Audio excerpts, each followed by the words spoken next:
much, Doctor. And Assalamualaikum and good morning, everyone. Thank you so much for coming today, this Saturday morning. I'm actually very excited and honored to be here and to be able to share with you a little bit of knowledge and sharing session on the foundation of listening skills. And I really hope that in this session, if we can make it very nice and interactive together so that it is more of a two-way sharing session, yeah, everyone. So I will be looking at the chat box as we go along. So if you have any thoughts or questions or anything that you would like to share, please feel free to share with me. All right, so this topic is very close to my heart. I feel like this is something very important for all of us to have. We need someone to listen. Do you agree with me? We all need someone to listen, and sometimes people around us might require us to listen to them as well. So we know how to listen, but let us learn the art of listening and the foundation of true listening skills. Before I begin, can I ask you a question, everyone? Is it okay if you can share with me? You can type in the chat box. What is the first word that comes to your mind when you hear the word listen? What's the first word that comes to your mind when you hear the word listen? So, what's the first thing that you think of? Ear, yes, correct. Okay, definitely, yes, ear. What else? Sounds, friend, yes, eye, sound, correct. It's very much some of you thinking of it more of a physiological aspect, which is not wrong, and some of you are looking at it more as who listens to you as well, and also the meaning behind it. Attention, answer, yes, awesome. So it's very much the connotation of yes, important, exactly. Pay attention. Silence. Very interesting, Eliana. There is a problem. Okay, there's a problem. Anything else that you feel? That means there's something that you need to listen to, right? You mean like, okay, all right, okay, that's for another problem. Sorry. Okay, all right. So let me come here and let me share with, okay, expression. Yes, correct. Did you know, okay, this is based on one software that is a Quran analysis. It was just interesting when I put the word listen there, and it happened to show that there are about 23 verses in the Quran that has the word listen in it. And the word understand is actually more than that. So a lot of you, your answers in the chat box is definitely true. It's more about comprehension. It's a deeper meaning than just the listening ear, right? So understand has more verses in the Quran. And I think that's so beautiful because it shows us that it's not just about listening, it's the understanding of another human being. And that's the beauty of listening.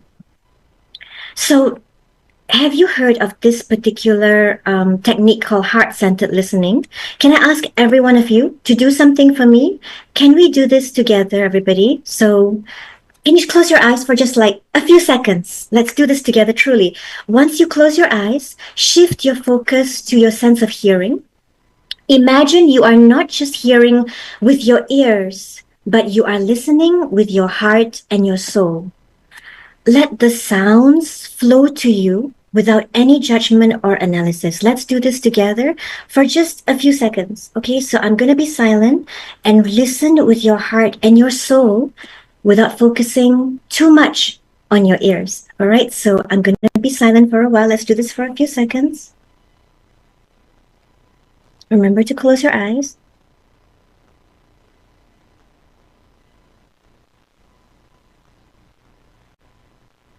All right. Did you feel like there's an awkward silence? That was only 15 seconds or less, actually. What did you hear in your mind or in your thoughts or in your heart? Did you hear any inner voice? Did your inner voice say, hey, what is going on right now? How long is this going to be for? This is awkward. Or what was your inner voice? What did you hear inside you? Any inner thoughts that you had at that moment when you were doing that activity? Because that is actually your inner voice listening with your heart and your soul. So some people have trouble listening to their inner sound or the inner voice, and they feel like they're so occupied. So the issue with people nowadays, right, is that they're very occupied with, let's say, mindless scrolling on TikTok or even YouTube. Okay, it's okay to feel nothing as well. It's all right. Sometimes, okay, that was only a 10-second kind of an act, right? Try it for 1 minute and then go to 2 minutes. After some time, you would feel like some thoughts coming in. and you would kind of feel some inner thoughts or inner distractions. So when those distractions come in, it's like a little bit of a traffic frequency coming in, and those thoughts, right, can sometimes interfere with your listening. So we need to be so in tune with our heart and our soul before we listen to another person's heart and soul. So you being silent for about 1 minute or 2 minutes alone can really help you be in touch with your own heart and soul. So that is something for you to do after today's session. Yeah, everyone try it and see. Heart-centered listening. Okay, so I really like this part. It says that I like this book a lot, Al-Farabi on the Perfect State.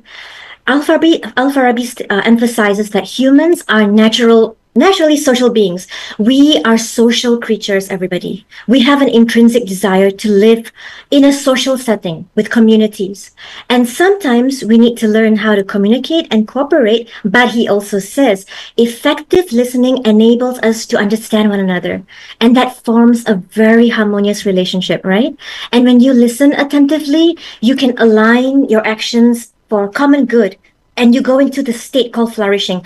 I teach positive psychology in IIUM, and going to a state of flourishing is like a very high state. So in positive psychology, they call it flourish. So they also call it, if you're humanistic point of view, also call it self-actualization. So over here, Al-Ghazali talks about how we can attain that high form of camaraderie with one another, and how that's very important in our relationship. Because if we want to live, some people sometimes they say, you know what? All problems come from people. My biggest problem is people. Anybody heard of that before? People say that how to avoid problem, go away from people. But can we really go away from people? We have to go to some mountain. Even there, you'll find some Sherpa, maybe, right? Okay, so I think you have heard my colleague, Dr. Jismawati, share about this as well, the emanation of the soul. And you can see, like in the Neoplatonism, the soul is also called as fundamentally divine, and also has the innate capacity for divine contemplation. So let's go back to the basics here, right? We have the soul's dual nature. We have the higher soul, we have the lower soul. I'm sure you heard of this the other day, right, everybody? So we have the part that is the higher soul, which is very much contemplation of the divine. It seeks unity with the nose. And now the lower soul is actually the soul that engages with the material world, governs the bodily functions. So where does that leave you and me when we are trying to listen? So listening, we are using the lower entity we're using our ears to listen, but you're really focusing in psychology. We focus on the conscious, and then we focus on the pre-conscious, and then we also go into the unconscious of the soul of the person that we are talking to, like our client. So that part it takes a lot of skill and art. And from an Islamic concept of the self, you can see that we have an akal, we have the nafs, and I think a lot of you are familiar with this. You have seen this as well the other day. You have the qalb and then the ruh. So whenever we talk to people, I like this other model as well. This is by Abdullah Rahman. He talks about the iceberg analogy, and his iceberg analogy, if you've heard of Sigmund Freud before, everyone, I'm sure you've heard of Sigmund Freud. He has another iceberg analogy, which is also very, very, very insightful for us. I like this analogy by Abdullah Rahman, which talks about the nafs being above the surface of the water. That's the presenting issues. That's the presenting problem. If you are facing a particular issue, usually, or if somebody comes to you with a problem, they're only showing you the surface of the water, above the surface of the water. You can only see their behavior and whatever they share with you through their speech. That's what you can see, right? We call that the nafs area. And then, but when you really speak to them, when you really listen to them, you would realize the akal. And that's where you're going deeper into their cognitive state. And when you really listen intently and you know the right questions to ask, and then you listen once again, you're going deeper into the qalb. And then you're going to see what exactly could be the dissonance between the akal and the qalb, and what are their emotional states. And as you go even deeper, if you're able to, you will go into the spiritual state of the person. And that's where the true healing takes place in the person. That's where inner transformation of resolving psychological issues can really take place, very much deep beneath the surface of the water. So, you know what, everyone? Listening is really a gift that we give someone, and we know that God is the giver of this gift, right? Al Wahhab. And we often forget about the blessing within this act, actually, and within this art. There is a blessing that you get when you listen to someone. And it is like a gift that you give someone when you're giving them your listening ear and your listening heart as well, right? There's a difference, by the way, everyone, between the act of listening and the art of listening. So the act of listening, of course, we know this, right? It's very much you hearing the words. When the art of listening, you understand the words that you have heard. You understand the meaning behind it. I might say to you, like, there was once a client said to me this, I hate my mother. And then she started laughing. And she laughed, really. I hate my mother. And she laughed. And when you really listen behind it, she's laughing, making it like it's a joke. But actually, that was a very serious statement. And she was deeply hurt when she was making that statement. So if we just hear the words here, we just think, no, I don't think she's serious. She's just joking. She's just laughing. But if you understand the meaning behind it, then you know that there is deep pain behind that laughter. That laughter is just a front that she's putting on to hide that pain. So you understand the meaning behind those words. In the chat box, right, everyone, can you type for me? Can you share with me an instance when, maybe an example of someone who said something that was so touching to you, that made you feel like you were listened to? There was once I was so tired, and I think I was talking to a friend, and then my friend said to me, it must be so tiring from what I can see, what you're going through. It must be a lot that you're feeling. So it's so comforting when you hear someone saying that, because it means like you feel seen. The key word here is seen, right, everyone? I'm here for you. Yes, thank you so much, Madam Raini. So the focus here in active listening is very passive, but the art of listening is active. That's why we call it in psychology, we call it active listening. So you build trust when you listen, everyone. The Prophet, peace be upon him, had a beautiful way of making people feel important just by the act of listening. He had a focus and reference when you listen to others. Thank you so much, Dr. Nawawi. When you were 6 years old and your elder brother said that I'm adopted. Okay, and how did you feel at that moment? That must have been a shock for you. And did you share that with anybody? So I really love that the Prophet, peace be upon him, he listened to others with great care. His ego was never at the forefront. This keyword here is to avoid ego. And there are numerous examples of how the Prophet, peace be upon him, engaged in conversations. He always listened attentively. And the keyword here is he never interrupted others, while they were speaking. Do you know there's a thing that they said here is that he would always wait for the person to exhale before he would then give his response. He wouldn't just interrupt when the person looks like, have you seen people before when you're in the middle of speaking and you take a deep breath, like you're about to continue your sentence and the person interrupts you and then you feel like, I wasn't able to even get there yet, So it kind of feels difficult. But for the Prophet, he actually would wait for someone to exhale before he actually went in. And there is a hadith that it is said that it is narrated that when the Prophet would turn to speak to someone, he would turn his whole body towards them and give them his full attention. And I found that so helpful and beautiful. And this shows that active listening and showing respect to the speaker, the one that you're listening to, is very important in communication, right?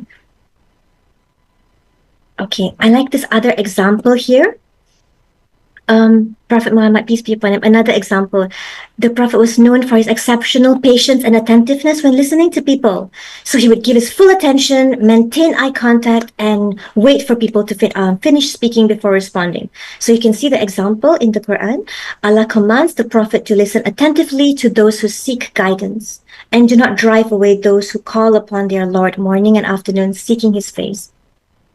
All right. And Prophet Ibrahim, another wonderful story is that Prophet Ibrahim listened carefully to his father's arguments about idol worship, and he responded thoughtfully with logical reasoning and compassion.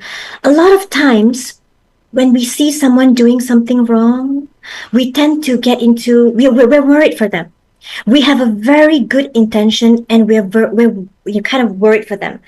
But we accidentally sometimes might go into instructing them, you should stop this is bad, this is sinful. We mean well, but let's follow the example of Prophet Ibrahim. He responded to his father with reasoning, but with compassion. Oh, my father, do not worship Satan. Indeed, Satan has ever been to the merciful disobedient. So you can see that these are very, very good examples of what we can do. Thank you so much for sharing with us, Dr. Nawawi. I think that must have been very painful for you and not easy for you. When someone shared here, when I was 30, the doctor diagnosed me with dyslexia, I feel like people around me see me as strange. That's also something that might make you feel alone. That's why talking to someone about it is very important, because people who are not aware or who have low awareness or maybe even not a very good EQ, they sometimes might look down or maybe look at us strangely. Some of you say here, okay, how about when a person speaks ceaselessly about trivial matters and not giving one the opportunity to give one's response?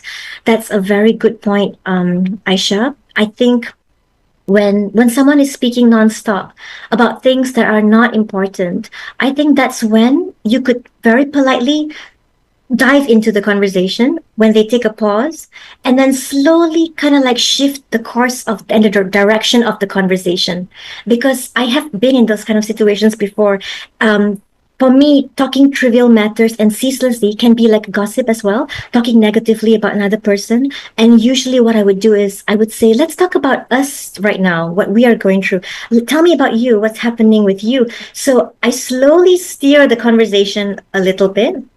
Dr. Nawawi says, how about when someone being sarcastic in asking or talking to you, how do you respond? I guess it would depend on the sarcastic statement that they're saying. So if they're being very sarcastic, usually I do not waste my energy on them. Some people might respond back in a way by being angry. So reacting is the exact aim that they want from you. They want you to react. That's why they're being sarcastic or being rude, right? So the best way is to just sometimes be silent and then ask them, I wonder what you meant by that. I wonder where this is coming from. So that's another way to respond if you would like to. Or if not, a very good way is I usually do not respond to that in a very active way, because the moment we give them attention, that's when they feel like they're important and they might continue doing that. So it's tricky, but there's a way to respond to that. I like this part here also, this very nice example, but Prophet Musa is another favorite, a wonderful person. You can see that in the Quran, when Prophet Musa encountered the burning bush, right? And you see, like when God called out to him, Musa listened with deep humility. Prophet Musa listened with deep humility and attentiveness.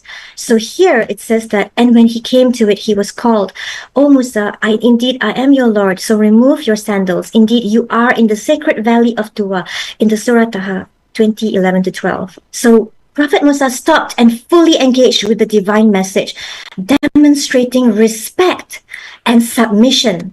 And he acknowledged his limitations and sought clarification when Allah gave him his mission. Okay, everyone. So there are 3 parts here. The capacity for love and empathy, everyone.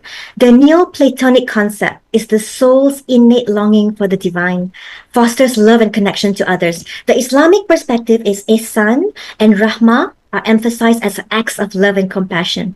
Right? And the psychological perspective is empathy is a cognitive and emotional skill.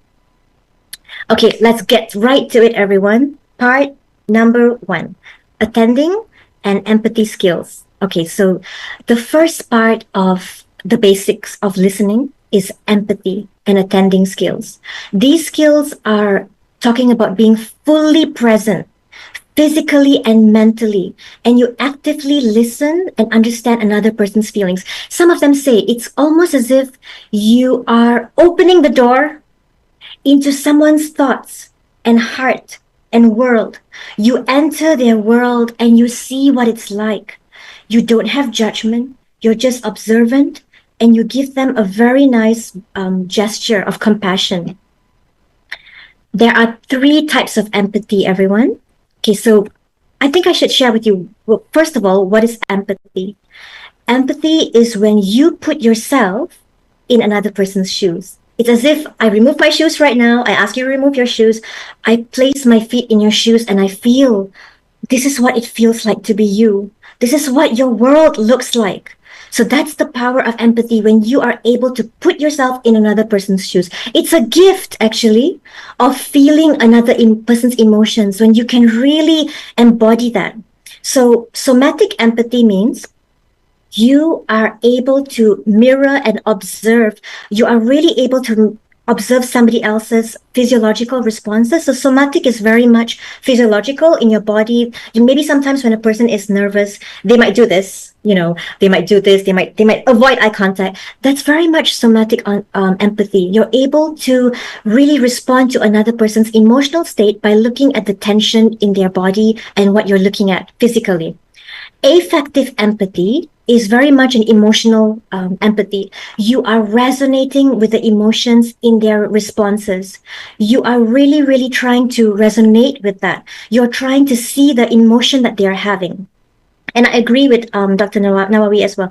You need to have a limit to that. We have compassion, but we don't be unlimited compassion. If you have unlimited in a way that you can have love that is bountiful, but you don't absorb another person's problem. That is why the important part is you open the door, you enter their world, but don't forget that once you're done listening, you come out of that room and you close the door and you enter into your life once again. Otherwise, you might get caught up and absorbed into another person's world and problem. Okay, so the third empathy is cognitive empathy.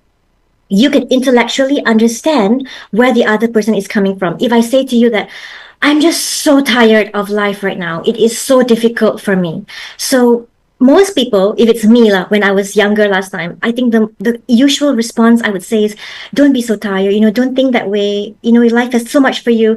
And that's not wrong to say that. It's just that comes from a good place. It's a very good intention, but it sounds like we are dismissing off what the other person is saying. It sounds like we are accidentally invalidating their response. So a good way to say is that I see your pain. I can see that it must be quite difficult for you to really be able to, what you're going through right now.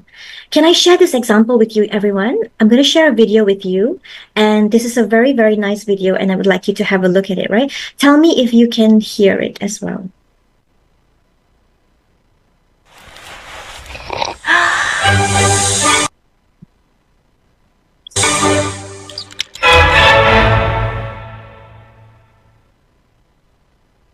So what is empathy, and why is it very different than sympathy? Empathy fuels connection. Sympathy drives disconnection.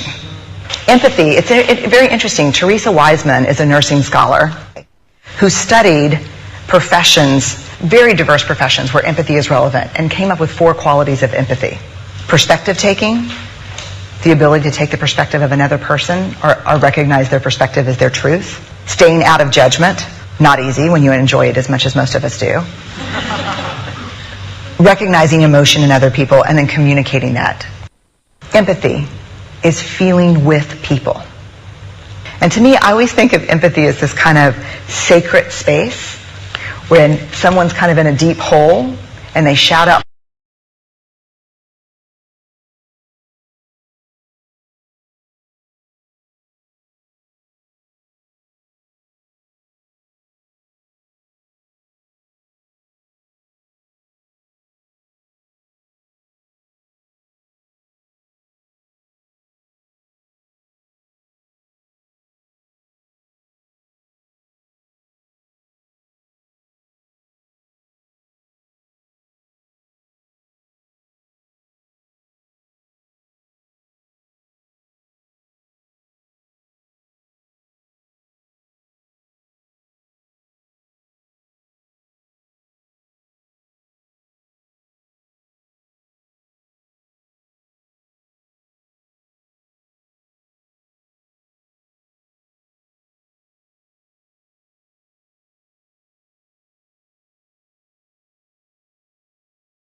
Oops, sorry.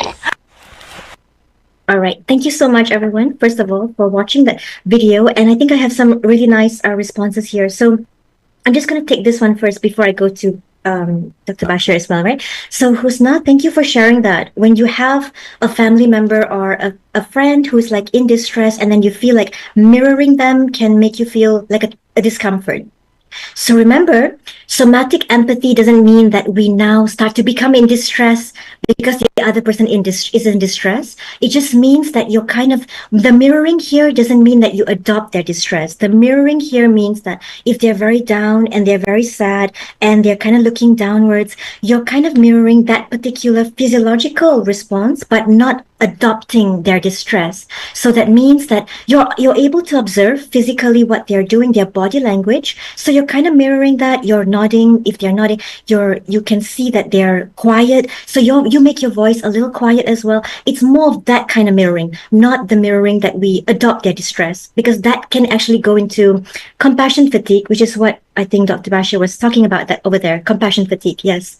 So that kind of fatigue, that's a very good term that you mentioned. So that comes when you are burnt out in giving that empathy. And that's a very important point that you brought out. So listening is very good, but you need to have those boundaries as well. And the boundaries is like what I shared just now. You open the door of the world of the person, you enter in, you listen, you are there, you're able to empathize, you see their pain, but don't forget that we need to have that boundary to then come out into your own life as well. So sometimes some people might feel afraid if it's selfish, when really it's not. You're just having the boundaries so that you can now be 100% to give that once more to another person or even to that same person again. So that's a very important point that you brought up.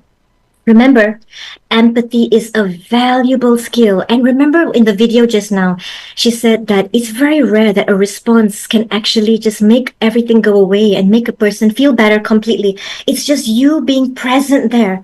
So listening is not so much, what do I say next? What do I say next? Just you being there, being able to spend that time, see that sorrow of another person, but not adopting that sorrow and now absorbing it. And now you need help now, it's more of you understanding is not absorbing, right? You acknowledge that I see your pain, because listening with empathy builds trust. And what I'm sharing with you today is not just for you to use with people who have problems. You can use this skill with your loved ones, with your family, with your friends, with your spouse, anyone around you, because empathy is a skill that goes a long way, because this is how we connect with people. And the Prophet, peace be upon him, is known as the Al-Amin, right? The trustworthy. That's why people turn to him due to this attribute that we can see here. I want to share with you these 3 E's that I adopted from this wonderful source down there, right, Amalia? There are 3 E's here for listening. Listen without ego, listen to the emotion, and listen with empathy. Listening without ego means you're not listening, putting on the hat of an expert, like I'm an expert advisor here. I'm here to tell you that what you're doing is wrong and I'm here to solve your problems. No, you're listening without an ego. You know that you also are not perfect and you're listening from soul to another soul. Don't look at the outside. Think of it as 2 souls connecting right now, and God has maybe sent you there to help this other person. Listen to the emotional statements that they are saying. They may not say an emotion, but decipher the emotion behind that. If, for example, somebody says to you that, I felt so like my friend actually like blocked me and that was so horrible. So do you realize that the person has not told you the emotion yet? So you can ask them, how did that feel when that person did that to you? And then they say to you, it was horrible. It was painful. I felt like I just couldn't take it anymore. So try to listen to that emotion and then you reflect back. I can see that pain. It must have been really difficult for you. Even reflecting on that emotion is very, very vital. Then listen with empathy, like what I shared with you. Do you know, everyone, this is like empathy is not just an emotional word. It's very physiological, by the way. When you practice active listening, according to neuropsychology, you can see like certain parts of the brain is actually lit up and activated. It's very, very much activated and some parts lit up when a person is engaging in active listening. So it's really a two-way gift, you know. It's a gift to the person who you are listening to. It's a gift to yourself. You're activating these parts in your brain as well. Okay, I really want to share with you this very, very important techniques, everyone. Carry this with you back when you go back, all right? So these are the foundations of basic listenings. We have here 3VB. That's the acronym in counseling, right? They call it the 3VB. So the first V is visual. When you listen to someone, look at them. I think this is a basic that all of you know, right? You really look at them and face them squarely. You are facing them and you're looking at them, because when you look at them, they feel seen, as compared to sitting at the dinner table and like on the phone, and then you go up maybe 1 second, listen, and then go down back again on your phone, or maybe, you know, looking elsewhere. That's very common. You know, I go to cafe sometimes. Last time, many years ago, I used to go to, whenever I go to a cafe, I see couples or families, and sometimes the couple is like, each of them is reading a newspaper. But now, oh, nobody really buys newspaper very much nowadays, so they're all on their phone. There was a restaurant that said, I'll give you a discount if nobody uses their phone. Until that extent, you know, we've come to. So visual, look at the person when you're talking. The next one is vocal tone, vocal quality. Do you know the tone of voice is very important?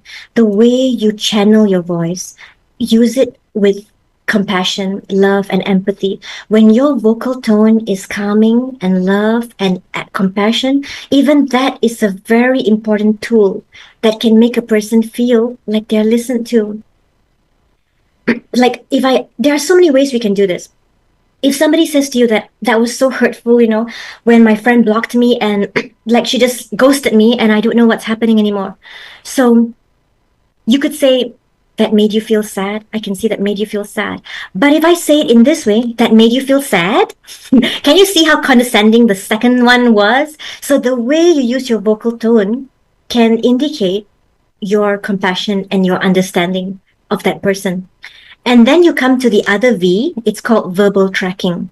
This is when, exactly like the term verbal tracking, you sort of track their words. If they're say, you know, a very simple trick in negotiation skills, right? If you want you want to probe somebody to talk more, you just have to repeat the last word, but also, you know, probing them with that last word. For a simple kind of like 101 thing. For example, they say to you that, I was so hurt and sad yesterday. And then you just stop there.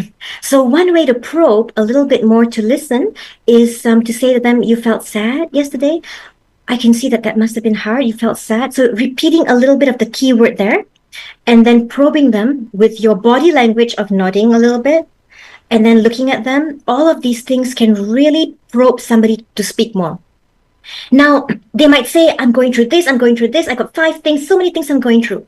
And then you do not know what to focus on, right? Maybe you could bring them back to the topic. If they're talking about A, B, C, D, and then Z, you could bring them back. Remember just now, I'm very interested to know about what you said just now. You were talking about your friend as well. Maybe can you tell me more about that? So bring them back to that line a little bit. So that is bringing them back on track. Because sometimes when someone is going through a lot, they might go all over the place. So this is you tracking them. Remember the trick is to kind of look at the last word that they say, and you sort of like repeat that a little bit, like that felt sad. What do you feel more about that? So you're kind of repeating the last part a little bit. And for body language, I would like to share with you this very basic tips here in counseling skills, okay, in listening skills as well. Soler, we call it Soler, SOLER. So over here, make sure that you are sitting comfortably when you're speaking to somebody. Make sure that you're comfortable, because if you're nervous and you're not comfortable, it's going to give out those vibes that you're not comfortable, actually. Have an open posture, your arms and legs uncrossed, not like this, not crossing your legs, but very much an open posture, you know. And then you lean forward when you're talking to them. Look interested, be attentive, right? When you look at them, when you listen to them, when you face them, have a very good eye contact with them. That's E. And R, remain relaxed. Maybe you need to take a deep breath as well sometimes. So this is like the basic here that I want to share with you. Okay, now that we know how to listen, let me tell you how not to listen. Okay, these are the don'ts over here. We call it pseudo listening. And sometimes, I mean, to be really honest, I'm guilty of some of this as well in the past, right? So sometimes we thought we are listening, but we do not realize that it's not exactly a very effective technique. So the first pseudo listening, everybody, is called universalization. Universalization is, for example, you are generalizing their problem. If somebody says, you know what, I feel so stressed with my work. I don't really know what to do. You know, PhD is not easy. And then we say to them, everybody's going through problems. You're not the only one. Everyone also has got problems. You know, everybody's PhD is not easy. The moment we say that, although it's true, it may be true, but we will invalidate their feelings. We are like generalizing that you're not the only one, you know, there are other people in other countries suffering worse than you. The moment we say that, it's like we invalidate what they're feeling because they're having a problem right now. They're going through something. Or it's not only for problems, you know, everybody. It's also for good news. Let's say somebody says like, wow, I'm so happy that I was able to, you know, score so high in this exam. And then somebody says, everybody scores high for that exam. It's nothing big, actually. Ouch. That's also universalization. So it's very much like you invalidating what they're saying. Okay, the next one is I want to share with you is spiritualization. This is a very common one as well, and it comes from a very good place and a good intention. You know, for example, when someone talks to us about something, we immediately go into advising them in a spiritual way, which is not wrong, but the way we say it is very, very delicate. I once saw somebody role playing it. They're doing a role play. So the guy was saying that I'm having depression and my depression level is severe. I'm going through a lot. There's so much that I'm facing. And then the other person said, you know what? Other persons have had it worse. You should not think this way as a spiritual, you know, as a religious person. It's very wrong for you to behave this way. You should not be in depression, actually. You're not praying enough, or something like that, you know. So it makes the other person feel judged spiritually. And it makes them feel like, so are you saying that my iman is not strong enough? So they feel worse after that, actually. So a good way for us, because, you know, everyone, I know a lot of good clients who are very spiritual, very good Muslims and very wonderful, but they also have anxiety or depression. So it does not actually does not explain that in that way, right? So it's very important for us to respond with compassion because we do not know when we might be tested or might go through things. So it's very important for us to say, to avoid going into that, putting on the hat of an, you know, thinking that we are holier than thou in a way. So we're going into advising. And then the third one is counter disclosure. This is very common also, everyone. I think I'm guilty of this last time as well. When someone is sharing with you something, we want to relate to them. We want to help them know that you're not alone.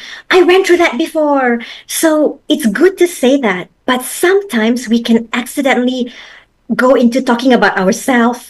And then now we start to talk about ourselves. And then we say that, I know how it feels. You know, Kan, last time, right? I went through that before and I felt so sad. You know what happened to me last time? And then we go into sharing the whole story about ourselves.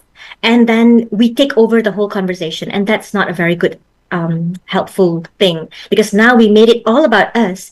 That's called counter disclosure. The fourth one, everyone, is called solution or advice giving. We immediately go into giving advice. We don't listen. We immediately say, you know what? Okay, I know that you're having this problem financially. I think you have to do this, this, this, this. So a lot of times, everyone, they know what they need to do, but they just need someone to listen. If they say, I'm having a problem with my marriage, I don't know what to do anymore. I feel like we're not listening to each other. I feel like my husband and me are not connecting. Okay. Now, someone who is going into advice giving might say, I think, it looks like he's not caring for you anymore. I think you better think about what to do next. It's not right anymore. I think you better actually separate, for example, you know, and I have really heard some people say this to another another client before. And that is very sad to hear that, because you are giving unsolicited advice, and that could destroy a person's relationship. So it's very dangerous to do that. Never give that kind of solution when we do not know what is God's plan for that person. Okay, placating or pacifying is another very common pseudo listening, This is when you pacify the person. When they cry, have you ever had someone cry to you before? When they're talking about something, they cry to you, suddenly they cry and they say, I'm just so sad that my life is like this. What's the first thing that someone says? What's the first thing that most people would say? They would say, like, don't cry. It's okay. It's all right. It'll get better. Don't cry, And actually, it's not a bad thing to say that. It's just that pacifying way is like stopping the person from sharing more, because now they feel like, oh, I should stop crying. I should stop crying, So tell them it's okay to cry. It's okay. Crying is therapeutic sometimes, to let it out of your body. It's not a bad thing, right, everyone? So I really want to come to another part here. Just give me a moment here. I'm aware of the time as well. Yeah, So thank you. Okay, so I really want to be able to. because we have a Q&A question session, I thought many questions, but the participant will have many questions. Okay, sure. Okay, my last slide. Yeah, I just let me close with this. A reminder, everybody, is that people have the ability to grow and change, especially when they receive good guidance and communication, So listen carefully. Listening carefully can really help a person understand another person's unique struggles and goals. It helps them to make progress. So remember this picture, everybody. You are opening the door into this room here. You're coming from, maybe if you're having a good time, right? You're coming from a place of sunshine, and you're entering into the room of someone who's going through a lot, and you see their world. Now, don't forget to come out of that room and close that door when you listen. All right. Okay. I'm going to end here for now. I will take your questions, everyone. If you have any questions, that I would love to take some questions here.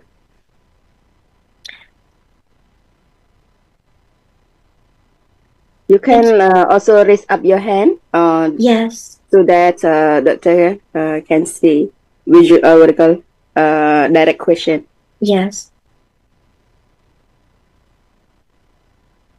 I like what Dr. Nurul Hasna said. I really appreciate. I truly need that. I'm not being selfish. It's just that I need boundaries. Exactly.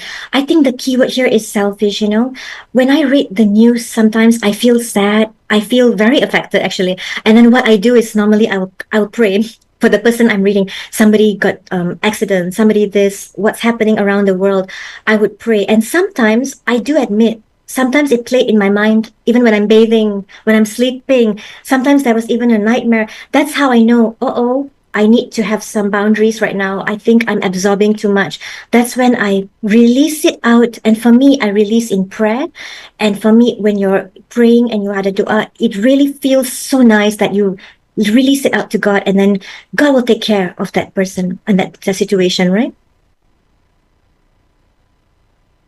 Thank you so much, everyone. Maybe if anybody has any questions as well. Okay, when we share similar problem with the person, is to make the person, yes, you are right, Sister or Dr. Malia, you are very, very true and right. I do that a lot as well, even now. But I'm very aware to make sure that I don't turn the conversation about me. So it's true what you said. We say to them, like, you know what, can I share with you something? I really relate to that issue. I've been having issues with that too. You can say that. For example, a simple example, if I may disclose as well.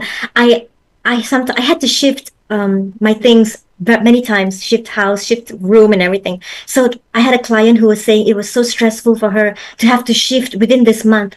And I could say to her that after listening to her first, and then I said to her, if I may share with you, I can relate to that emotion. When I had to shift, I just broke down and cried because it's too much things, I felt so overwhelmed. And I think I can see that pain. So a little bit of that is nice, just to make sure that we don't overtake the session. Okay, Dr. Bashir says that, can we be too empathic lead you to become apathic? That's very true. I think that's exactly what somebody shared earlier about compassion fatigue. When you're so empathic, right? There was once I was really responding to anybody's email who was in distress during the pandemic. During the pandemic, I was responding at 4 a.m. I was responding at whatever time. I just respond. Somebody having anxiety, I would want to, respond and help them. But the thing is, it came to a point I kind of had a little bit of I think I was kind of tired, and suddenly it makes you feel a bit like numb for a while. And that's how I realized, okay, Pam, I gotta take a step back right now and re-energize, heal. We need to reclaim back that feelings and heal. How do we heal? For me is there's a very nice model that you got to know, everybody. It's called the biopsychosocial spiritual. So biopsychosocial and spiritual model. I feel like this helps me a lot. So biologically take care of your body.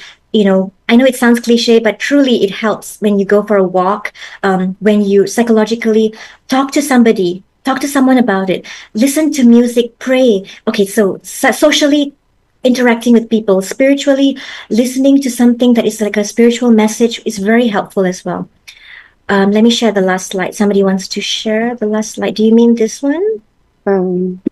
Okay, sorry. No, not this one, sorry. Let me see. We can develop healing circle for those who are involved in this kind of profession.